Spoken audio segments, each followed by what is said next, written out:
Today we're gonna discuss a problem of process control of GATE 2004. The problem is written on the board. Consider a system with open loop transfer function. That's the open loop transfer function given to us. And the question is determine the slopes of overall Bode plot. So today we're gonna learn how to draw the overall Bode plot, and based on that how we determine the slopes in the various regions. So to draw the overall Bode plot, first of all we need to determine how many functions are there in the open loop transfer function. There are many kinds of function. If I list them, then first of all there is a first order system, and for the first order system we know the transfer function is Kp by tau ps plus 1.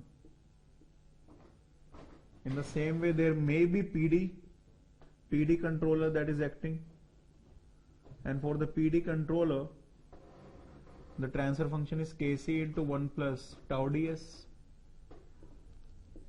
And similarly there may be a PI controller working, and for the PI controller it is Kc multiplied by 1 plus 1 over tau is. In the same way there may be a dead time system, there may be a purely capacitive system. We're not going to discuss all of them. So let us say that we have three general systems, first order, PD and PI. If we look at the Bode plot of the first order, the Bode plot of the first order will look like this. First of all parallel to the x-axis and then decreases to infinite, and this shift comes on omega c, where omega c is known as the corner frequency. So this is corner frequency. Corner frequency. Now how we determine the corner frequency? The frequency that is a reciprocal of the time constant, or I can say the frequency for which the product of time constant is 1, or the frequency at which the low frequency asymptote and the high frequency asymptote merge with each other. So that is the mathematical definition of the corner frequency. Now for this question we first need to determine the time constants and the types of system. So it is 1 by s plus 1. Anything linear in the denominator represents first order system. So this represents first order system with the time constant of 1. In the same way this also represents first order system with the time constant of 2. In the same way this also represents first order system with the time constant of 5. So all the system given to us are the first order system with varying time constants 1, 2 and 5.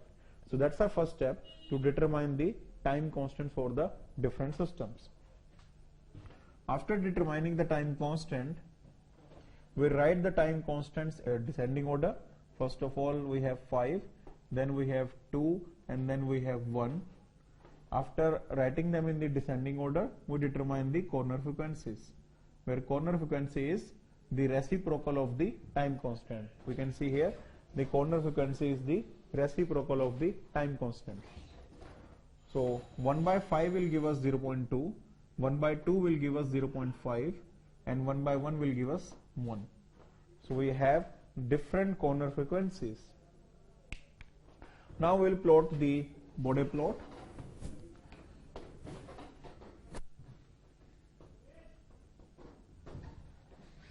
So we have three corner frequency. The first one is 0.2, second one is 0.5 and third one is 1. First of all we plot the Bode plot for three different systems individually.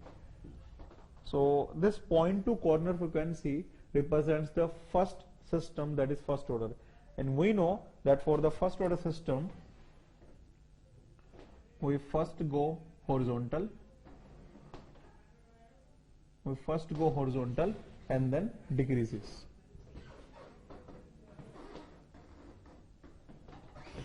And that is the Bode plot for the first system having the corner of 0.2. In the same way, we will draw the Bode plot for the second system having the corner frequency of 0.5.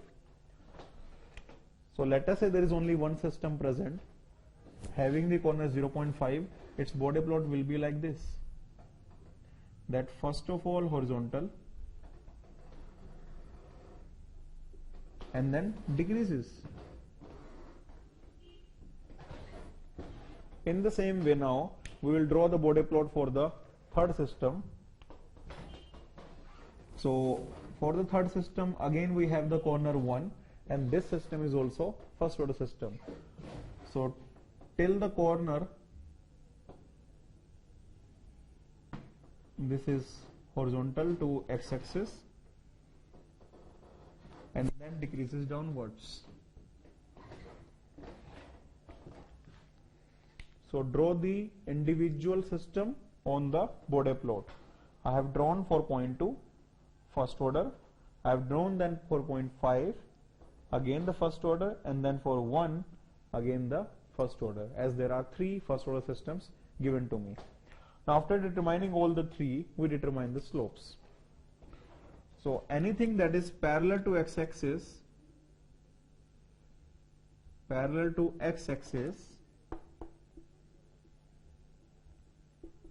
has a slope of 0. Above x-axis I will say the slope is 1, and below x-axis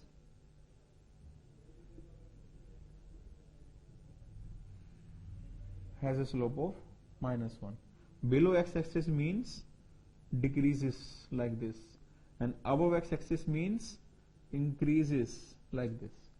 So if anything has an increasing slope, I will say the slope is 1, and anything has a decreasing slope, I will say the slope is -1.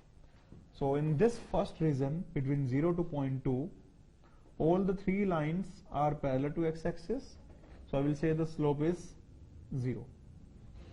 Now in this region again there are 3 lines, 2 are parallel to x-axis while 1 is decreasing. That means the overall slope is 0 minus 1, that is -1. In the same way, if we look at the third region, there are 3 lines again. This is parallel to x-axis while this one and this one is decreasing. So the overall slope is 0 minus 1, that is -2. While in this region all the 3 are decreasing, that means -1, ultimately -3. So we have the slopes in the different region. In the first region slope is 0, in the second the slope is -1, in the third the slope is -2, and in the fourth the slope is -3. So we have the slopes of the different region, and now we can draw the overall Bode plot.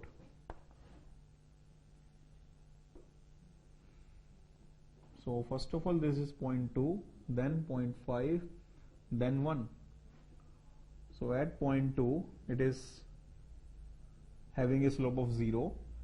Between 0.2 to 0.5 the slope is -1. So let us say it is like this. Between 0.5 to 1 the slope is -2, so it will decrease. And then from greater than 1 it is -3, so it will be like this,